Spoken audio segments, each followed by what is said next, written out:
have band rehearsal at the house when I was playing in bands. We were playing a song, and there was Daniel in his diapers over there dancing, and so he had the feel in him at an early age. I think, just enjoying music and feeling the vibe.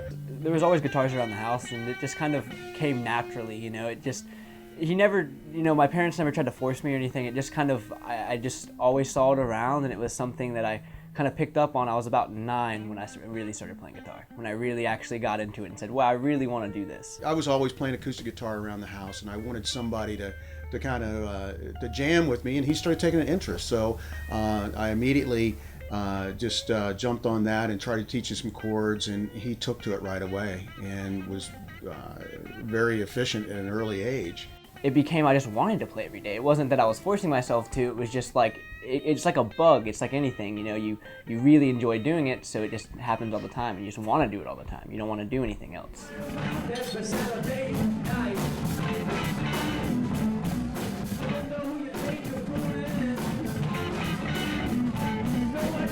Around 10 and a half, he wanted to start going and playing out at jams, because he had seen us go to jams and doing that thing, blues jams around town. And I said, no, you're not ready. I wouldn't let him. And he begged me, and I said, you got to learn the three kings, Freddie, BB, and Albert King, before I'll take you out to a jam. So he took it upon himself and started studying the three kings. And it was about, I would say, 10 and a half, 11 maybe. He was playing all the classic blues stuff. And then I said, you know what, let's go. So we went to Doc Williams's jams, one of the first jams with him. I always hold my breath when a kid comes up, because sometimes it's mom and dad wanting to push him or get cute photos of him for the grandparents. But Daniel wasn't a disappointment.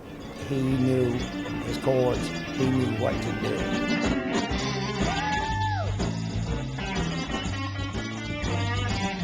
He got up there and he blew everybody away, just tore it up, and the crowd went wild. So it was really just one of those magical events at the Alley, if you will.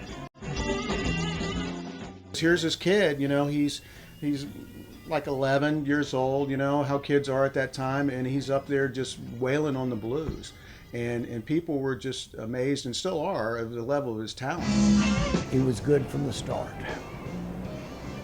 He just grew as a player. He was timid and didn't sing at first. He was conscious of his voice changing, and as his voice changed and as he grew more confident on stage, he just got better and better to what he is today at 17 years old. And he can hold his own with anybody. He's come from being a jammer to where he is the front man for the Daniel Heights Band, and they're here approximately once a month at this point.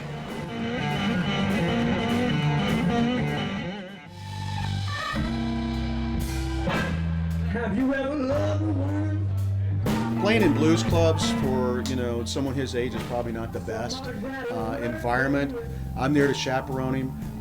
Believe me, I keep a close eye on him, and when we're not playing, we're usually off in a corner or we go outside. I've never had an issue with Daniel playing in blues clubs. His father has always been with him, and we know where he is and what he's doing, and he's surrounded by good people, and it's never been a problem.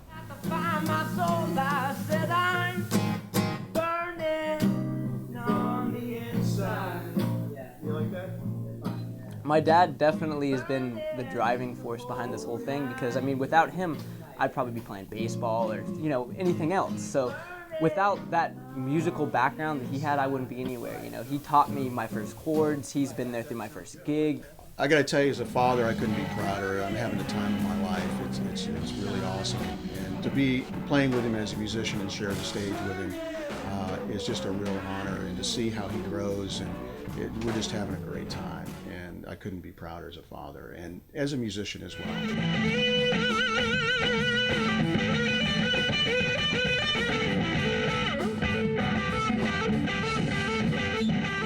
When I'm up there, it's like nothing else is going on. It's like it's just me and the guitar, and that's why I do it. It's because it really is something that I love to do, is to be up on that stage.